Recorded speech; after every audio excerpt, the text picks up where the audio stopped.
Magandang araw po ulit sa inyong lahat at welcome back po ulit sa aking YouTube channel.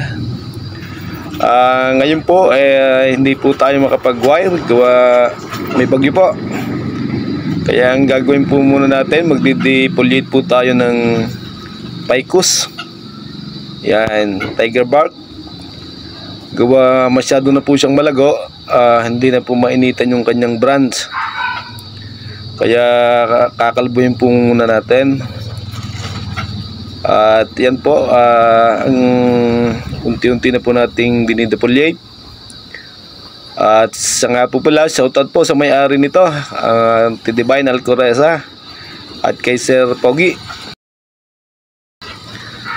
Ito na po yung inyong paalaga sa akin na tiger bark. Sobra pong lago niya.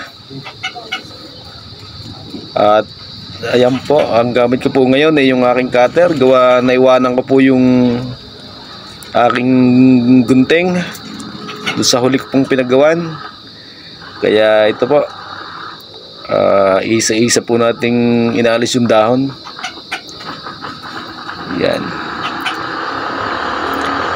At yun po, maraming salamat po sa patuloy niyong pagsuporta sa aking YouTube channel.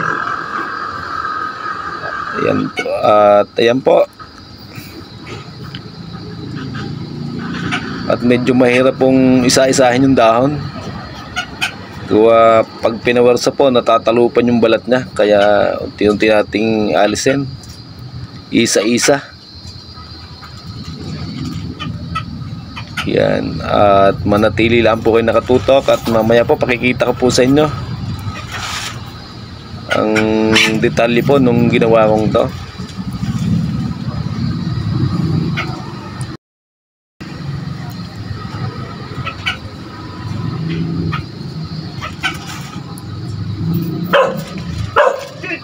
Yan po, nakisali na rin po ang aking aso.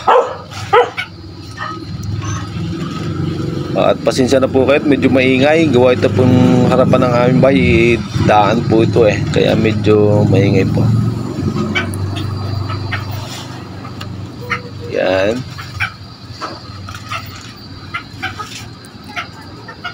At yan po,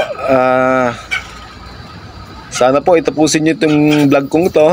At maraming salamat po.